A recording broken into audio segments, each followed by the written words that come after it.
Um, Hello, everyone. This is Keeping Democracy Alive, episode 10. I'm here with Becca Rausch. My name is Jeremy, or Rem. I don't know why I went by Jeremy just there. I'm a rising junior at Tufts, majoring in international relations with a focus on globalization. And This series, Keeping Democracy Alive, is a social justice initiative that is an extension of the work that I do through Tufts Hillel and the Cummings program for Holocaust and genocide education. Um, so I want to get into the conversation because I have so much to ask her. So I'm going to let Senator Becca Rausch take over and introduce yourself, please. Hi, everybody. Rem, thanks so much for having me on. Yeah. I'm State Senator Becca Rausch. I was elected in 2018 in a rather iconic victory.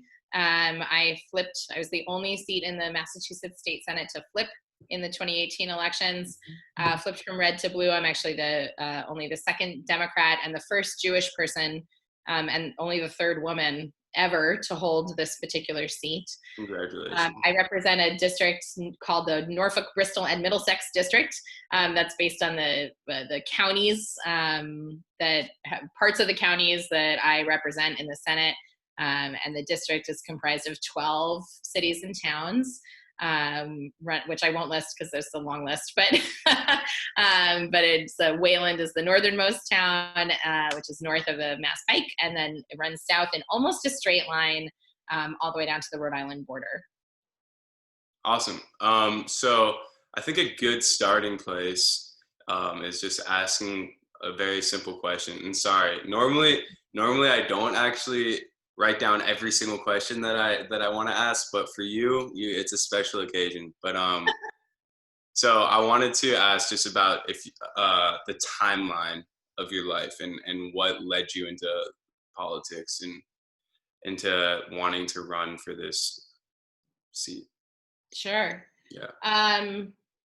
When I was younger, when I was your age, I can't even believe I'm old enough to say that, but when I was your age, I never in a million years did I think I was going into politics. I knew and had already been doing work to try to be an effective agent for positive social change. I went to Brandeis for my undergrad. I decided to go to law school. I went to Northeastern for my JD. Specifically because I wanted to learn to use the law as a tool for social change.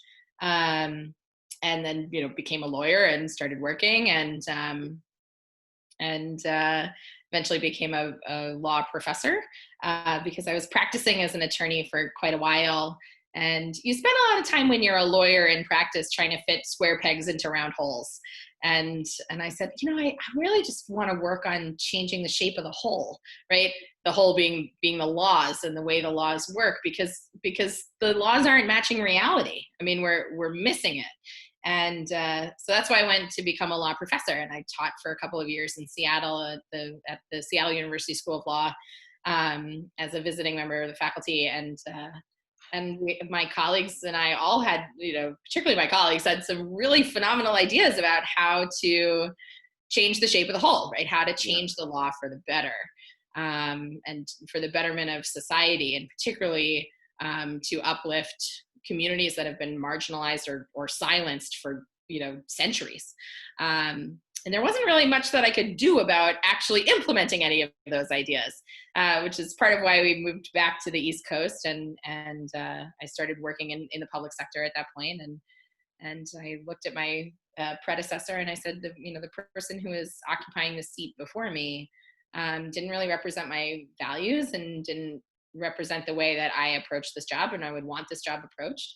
And so lo and behold, pretty shortly after I was elected to our local government in my town. I live in Needham. What year was that in? Yeah, I live in Needham. What year was that in? Oh, what year? That was 2017. Okay. So pretty shortly after that, I was elected to town meeting in 2017, and I, showed up to the first session, and I had done my homework. We all get homework. It doesn't end when you aren't in school. You still have homework. And I, showed up ready to go, and I asked questions, and I offered opinions on things and statements about various different local ordinances and bylaw proposals that we were taking up at town meeting. And after the first session, a whole bunch of people came running up to me afterwards and said, "What else are you going to run for?" And I kind of looked around and said, "Oh, you talking to me?" um, and and they were talking to me.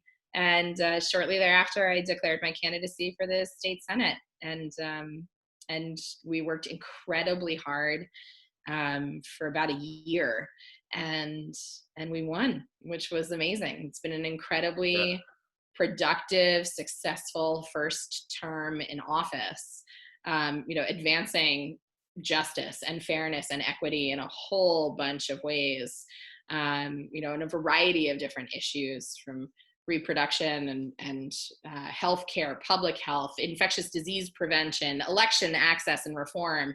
You name it, kind of, we've been working on it in some way. Yeah, I was reading through the legislation and the bills that you've introduced, and they're all over the place, but like in a good way. Like you're tackling a lot of very important things, and I wanted to get to that eventually. Like I told you before, like I have so many things. This could literally go in so many directions. Right. I think I want to kind of stay where we are, though, with you getting into politics. As you mentioned, being Jewish is a central part of your identity. And when I read about you, I read that your grandfather, I think, was a survivor. Yeah. How did he? I too am and the grandson of the survivor, so I know how it's impacted me. Part of the reason why I took on this initiative through Hillel, and wanted to do this. But for you, how has he impacted your perspective on just social justice and politics and whatever you want to bring up? So my maternal grandfather was a survivor. He passed away actually when I was young. I was 9 when he died. So I'm not. It's interesting. It's an interesting way of phrasing the question. And in fact, no one's ever asked me it quite that way before. But I think the thing about him specifically that has impacted me and my dedication to social justice was, and in fact, to working collaboratively and believing in people, is that even having been a survivor, having lived through Kristallnacht and a camp and all of what unfolded during and frankly after the Holocaust, is that he never quit, and he never stopped believing. And what I mean by that is that he never quit. He never quit, in trying to bring an end to the hatred and the atrocities of Hitler and the Nazis. My grandfather, after quite a while, was fortunate enough to make it to the U.S. And pretty much almost immediately after he got here, he enlisted, and he was sent back to Germany, back to his home city in Germany, to fight for the Allies, and worked as a translator, and worked in, and I mean, fought. Intense, yeah, wow, really intense. He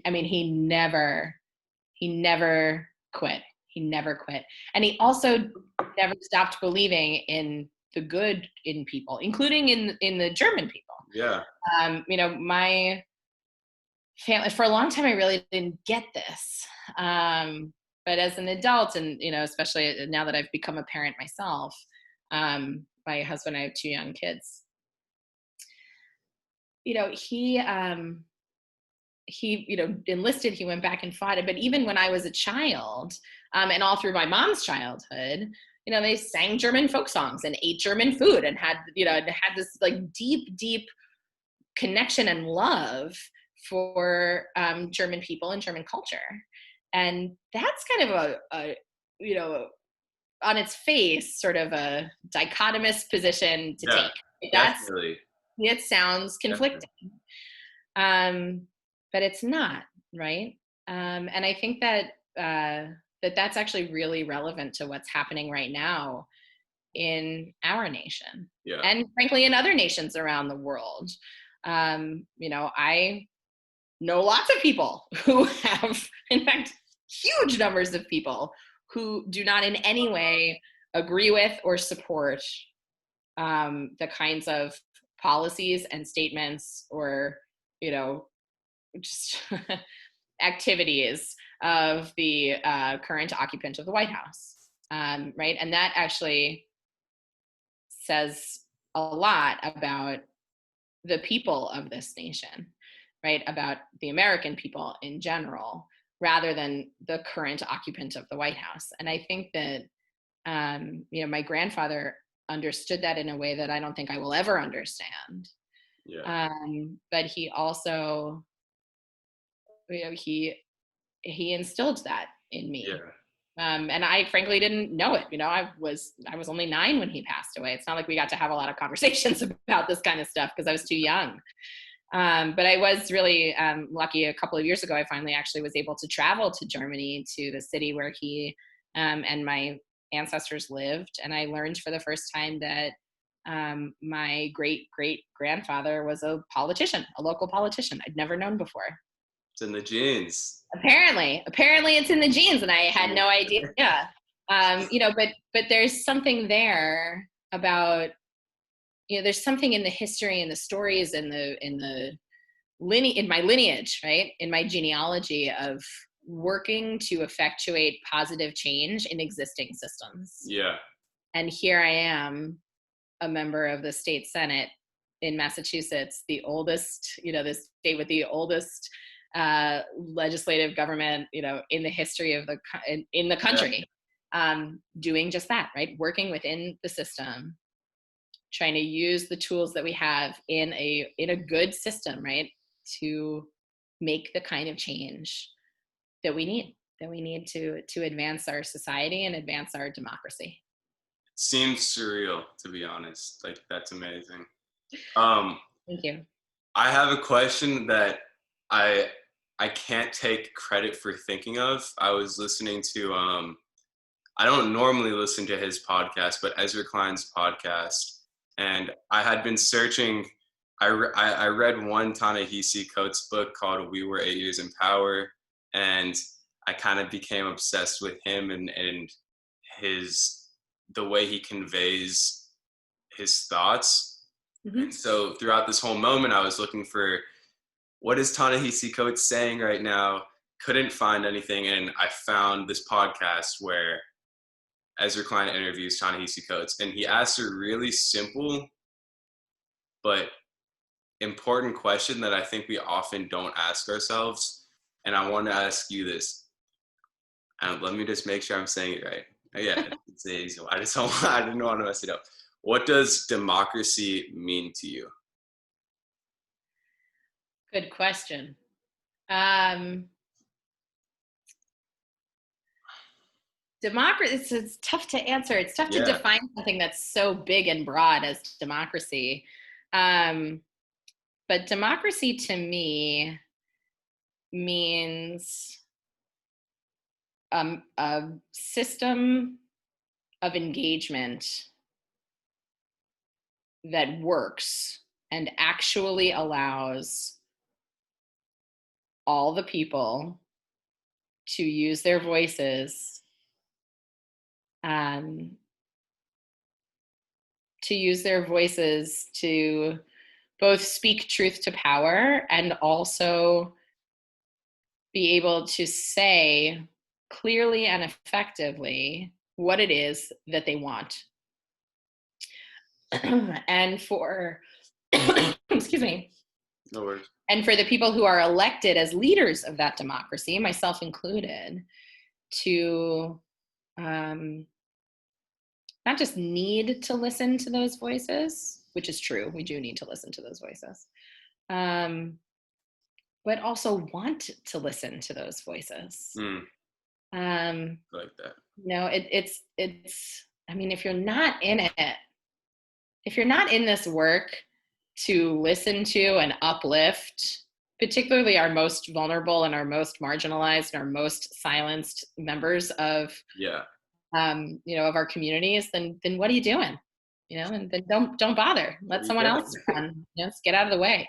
Yeah. Um, but our this is the great American experiment of democracy, and it is both brave and fragile. And I think we're seeing both the bravery and the fragility emerge in ways that none of us expected right now, right? Particularly in the middle of the convergence of a not just national but global pandemic, and also again, not just national but global civil rights movement.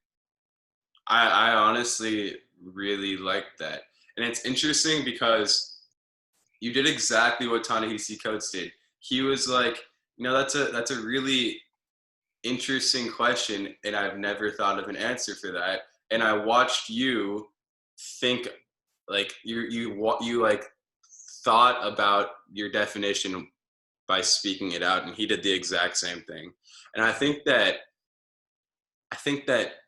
there's not like a solid definitive answer for what democracy really is, but the general ideas of the things that you're saying, and ensuring that everyone is happy and has equal rights and is equally represented is a must. And what you said about, if you're entering politics without these ambitions, what are you doing, kind of leads me to my next question. For me, I think that I hear a lot about politicians who are kind of in it for the money or the power or whatever. I think it's a well-known stereotype of politicians that politicians really just are people who just want to have power. They just want to be able to express their power, right? But I don't think that that's who you are. I mean, you said it yourself, right? Like, you, I don't remember what the race was in 2017. You're going to have to remind me. Town But, meeting. Yeah. yeah. But after that, everyone was like, so what are you running for next? And you're like, who, me? Yeah. So it wasn't about you. And I think, like, I don't think you have to agree with Bernie Sanders to recognize that Bernie Sanders' campaign wasn't about Bernie Sanders, but rather about his message, right? It wasn't about, let's elect Bernie to office, but let's elect my ideas to office, right? Yeah. So let me think about how I want to frame this. How would you critique this, a politician? What would you say to a politician who is not in it for the people, but in it for himself or herself? And also, what do you think the most important characteristic is for a politician to have? Let me take the second question first. Yeah, take it however you want. I think that there are a number of qualities that are really, really important to have in order to be a successful politician, legislator. Right? I can't speak to being an executive because I'm not an executive. I'm a legislator. But I also think that I don't know a single one of my colleagues who approaches the job the same way that I approach the job. Okay. And and I don't know any two of my colleagues who approach the job the same way. Each of us is an individual. Each of us is a person, which, by the way, is also something that some folks tend to forget from time to time. Like, we're people too. And we each come to this with a different set of experiences, and having walked different walks in life, we come to it at different moments in our lives. Right. Like I am the woman legislator in Massachusetts with the youngest children. Right. My husband and I still have a child in daycare. And I think all of my women colleagues, women identifying colleagues some of them have young kids, but they're all in grade school at this point. But most of my women colleagues didn't even get into politics until after their kids were grown and out of the house.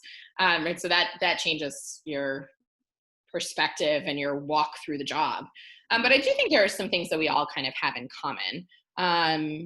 Whatever your political stance, whatever your issue is, I think at bottom, to be good at this job, you have to be a good listener. You have to be a critical thinker. You have to be a really hard worker. And you have to like people. Not everybody has to be like the most extroverted person on the planet.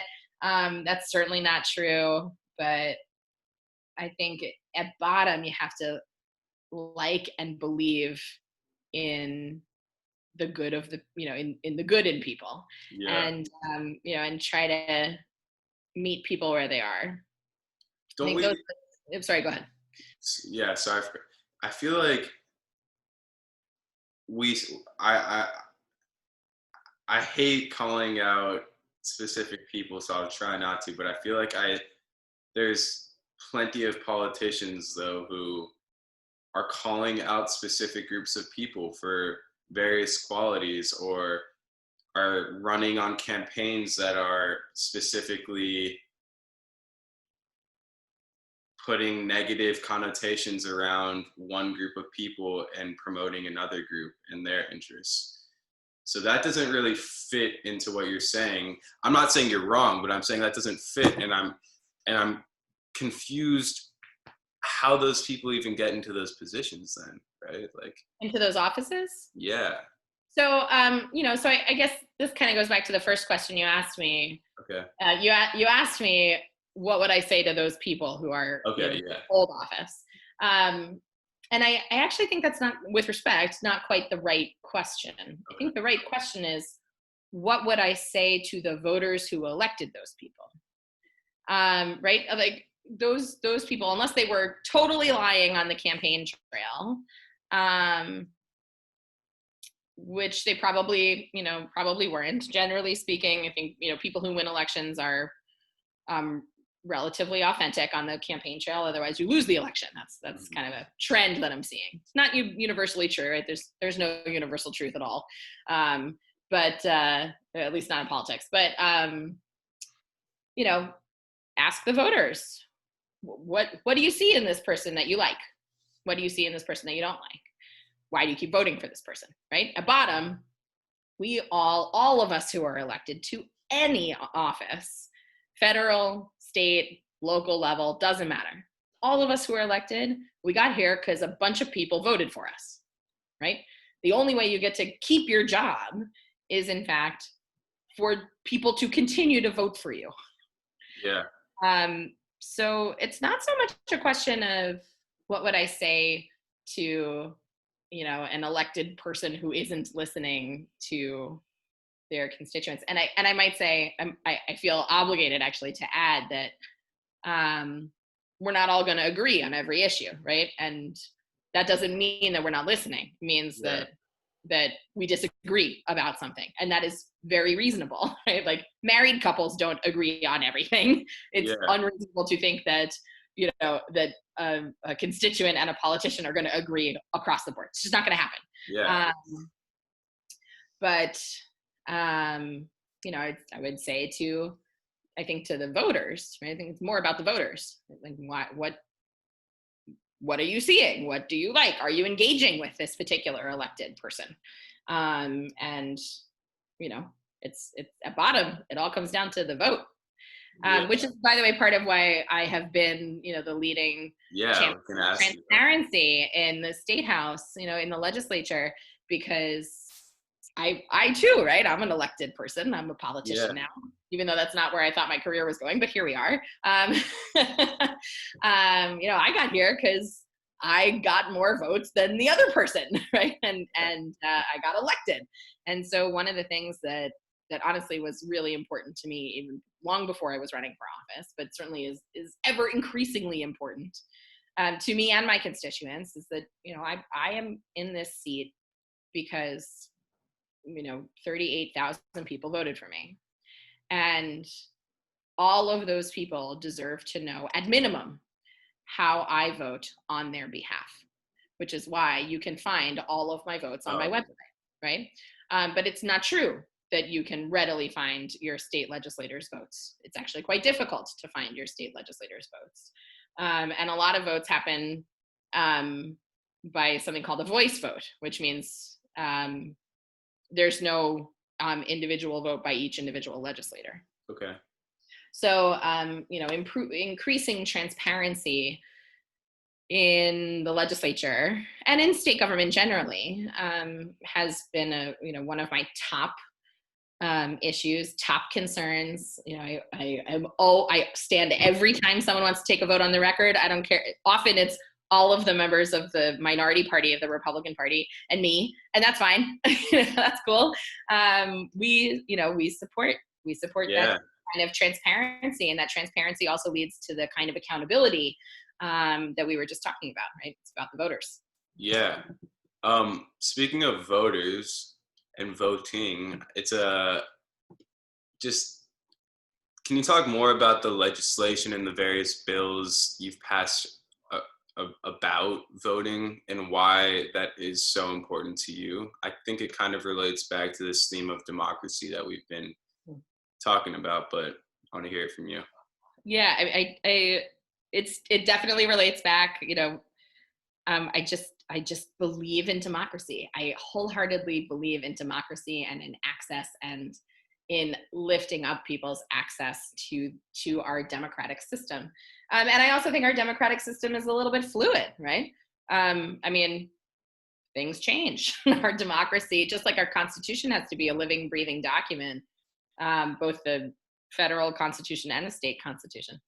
Our democracy has to continue to live and breathe and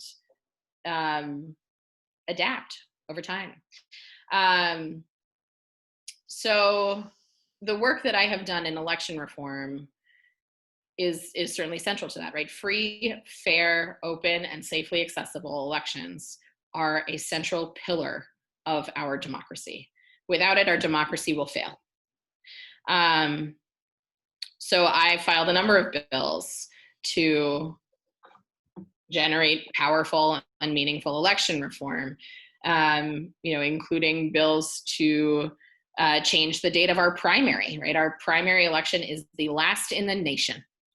And it serves to disenfranchise voters in both the primary and the general, right? If you want voters to be able to engage, having a primary in early September really doesn't support that kind of engagement in both the primary and the general. And it's a longer conversation than I think we have time to have now, but more than half the states in the nation hold their primaries in the late spring period, late May, early June. And there's a reason for that, right? And in fact, we're seeing sort of the tail end of those primaries happen now, right? At the time of this recording, we had a couple of primaries just yesterday. And so we're seeing those primaries happen. So our state primary is in fact very late. And I think we need to change that. I filed a separate bill to require the upgrading of our central registry of voters, which has not happened. But most recently, I crafted and filed a bill known as the 2020 Vote by Mail Act. And that was the really comprehensive piece of legislation designed at its core to uplift and enfranchise voters throughout the Commonwealth to actually be able to safely cast ballots in both our primary and our general elections this year in the midst of the COVID-19 pandemic. And the way that I think is the best way to do that would be to automatically issue ballots to voters, right? Just get the ballots into the hands of voters. Other states do this in other parts of the country. We can do it too. We're not going to do it to not get adopted. Oh, really? But but that piece of legislation also would have made Election Day a holiday, and made sure to provide for PPE for poll workers, and safety equipment for poll workers in these 2020 elections, because we are still going to be in the middle of a pandemic in September and November. Also provided for clerks to process mailed ballots upon receipt, rather than having to wait until Election Day to process all of the mailed-in ballots. Which would be an administrative logjam. Yeah. And so a couple of those pieces, right? Be it the clerks being able to process the ballots when they arrive, rather than stocking them all in saving them all up in a room somewhere and then processing them on Election Day in the midst of running an election in person, of course. Mm-hmm. That piece, the PPE for poll workers, there were a number of provisions from my 2020 Vote by Mail Act that were incorporated into the bill that the Senate passed at the time of the recording last week. We still actually, at least again, at the time of this recording, we don't actually have a final bill, because there are slight differences between the version the Senate passed and the version the House passed. So they're working out those details now, and those differences now, and hopefully we'll get a final bill to the governor's desk very soon. And the bill does take a couple of really important steps forward, including sending all voters an application for your mail-in ballot. So my best suggestion to every voter in Massachusetts is, the second you get that application in the mail, fill it out and send it back. Postage will be guaranteed. Also a provision in the 2020 Vote by Mail Act to guarantee postage on the ballots, right? The return postage to send back to your local clerk, town or city clerk. So the bills that the House and the Senate each passed both provided for postage to be guaranteed on both the applications to be returned and the ballots to be returned. So that's really, a really important step. And I also filed an amendment, which was unanimously adopted in the Senate, to require a public voter engagement and outreach program, right? A public awareness campaign about the various changes that we are going to be making to our methods of voting in 2020. And, it doesn't make a whole lot of difference if we change the methods, but no one knows how to use them. Yeah. Right? No. If it's going to be useful, and people have to be able to take advantage of it. And frankly, I've seen a lot of confusion with our local elections and voting by mail in our local elections. So that voter outreach campaign, voter education campaign, is a really, really important piece. Yeah, I think just voting in general is such an overlooked aspect of our country that needs to be reformed. I think, I mean, I have a lot of opinions on this. I think that generally we need some change to happen, and I think thankfully we have people like you in office who aren't afraid to introduce change. Our democracy was built on local elections, right? Although the people who might have been living in America in the 19th century and 18th century weren't necessarily the most moral human beings, they knew who their sheriff was, they knew who their judge was, they were voting, they were very involved. And as time moved on and as cities expanded, we kind of lost touch with that aspect of our country. And hopefully there's going to be more people like you who, like I said, aren't afraid to try and change. I'm going to ask you my closing question that I ask everyone who comes on this show. But since you're a politician, I'm going to switch it up a little bit. Generally, I ask people, like organizations, what can we do to help the cause? Mm-hmm. Obviously, as a politician, you're not representing one cause, right? So what can listeners or me or anyone, I don't know, do in order to make your job easier, in order to help ensure that America moves in the right direction? And well, I think the crucial piece is actually not about making my job easier, but it's really about the last part of what you said, which is how do we make America better, right? Okay. How do we make and I specifically as a state legislator, I'm focused on Massachusetts and the Commonwealth of Massachusetts. How do we make Massachusetts better? How do we push Massachusetts forward? How do we make real progress that uplifts, particularly our most vulnerable residents, our most vulnerable Bay Staters? And I think the answer kind of changes over time. So I'm going to kind of address the question given the moment that we are currently in. Right? It is June. This is the end of June 2020. And we are heading into the peak of this election cycle. Get involved. Get involved. If you are a person who can, make a financial contribution to a candidate, research the candidates, right? Do not ignore state legislators, state legislative races. Do not ignore local politics. All politics is local, right? At bottom, this is, and even in the presidential race, this is about people in towns and cities, communities all across the country, making decisions about who they want to lead this nation. Yeah. About people on the ground making choices. That's it. That is at bottom. That is what this is about, right? You make your choice. At bare minimum, vote, right? Bare minimum vote. If you are not registered to vote and you live in Massachusetts, you can go online and do that right now. Go do it. Go register to vote. Make sure that you are registered to vote. There is no excuse for not voting. Go vote. That's first and foremost, right? Now that's the bare minimum. In fact, I was just talking with someone about this, who was particularly worried about the presidential election, and he said, I really hope his candidate of choice wins. And I said, okay, what are you going to do about it? And he said, vote. And I said, no, what are you going to do about it? Okay. Right? Are you going to donate? Are you going to volunteer your time for that candidate? Right? I myself am in an election. If my particular brand of politics and I as a candidate appeal to you, come join my team, right? You can donate $5.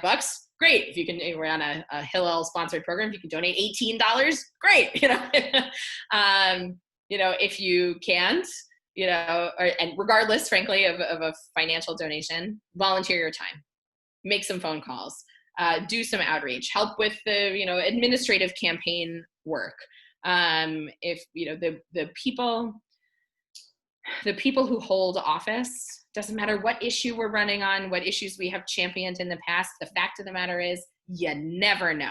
You never know what issues we are going to have to deal with once we hold those offices. And frankly, we are seeing that happen literally in front of our eyes. Nobody in the 2018 or 2016 elections thought that a global pandemic would hit. Right? That is not one of the issues I ran on. Like nobody saw this coming. And here we are. Yeah. Right? Here we are. So yes, I've run on plenty of issues. I have a platform. There are certain things that I am a real champion and in some cases the champion in the state legislature of specific issues. And those are all pretty readily found, frankly. But, how would I legislate in the middle of a global pandemic? I don't know. I'm doing it now. I can tell you how I'm working now. But when people voted for me in 2018, they had no idea because no one was asking that question. So, I really, truly think it is about the candidates that you see, the challenges. We're seeing a lot of interesting races pop up in Massachusetts and frankly all around the nation. Yeah. Pick good candidates that you think are going to do the best possible job, right? The way that you would want to be represented in whatever office that people happen to be running for, and get behind them, right? No campaign is successful without people, without the power of people dedicating their time, their talents, and their treasure, right? Their funds. That's how campaigns work. We won in 2018 in a grassroots campaign. There have been grassroots campaigns that have been wildly successful all across the nation, especially in the last several years. Let's say two years in particular. I think we're going to see it again this year. We're starting to see it already. Yeah. But if you want to make a change, definitely vote and get active. Find a candidate, find a campaign, find something that you can really sink your teeth into and work. Put in the hours, work hard, find out what you can do, believe in it, right? Believe in it, and then, put your, many people, you've sort of heard the phrase, like, put your money where your mouth is. It's not necessarily about the money, but put your efforts, where, put your efforts into those candidates, those races, those future decision makers, or hopefully in my case, continued decision makers, because that is where the decisions will get made. And if you want to see a change, if you want more people of a certain ilk to be in office and fewer people of a different ilk to be in office, where those decisions are being made, people who have those seats at the table, who are representing hundreds of thousands of people all across the country. It happens in elections. It happens in the voting booth. And that's what you do. You get involved. You make the change happen. Make it happen yourself. I just want to say one thing. I completely understand why those people in 2017 were asking, when are you running again? Thank you That very was much. very well said. Senator Rausch, thank you so much for your time. I It really is my pleasure. appreciate Thank it. you for having me. Yeah, I'm honored that you came on. Thank you so much. And that was episode 10, everyone.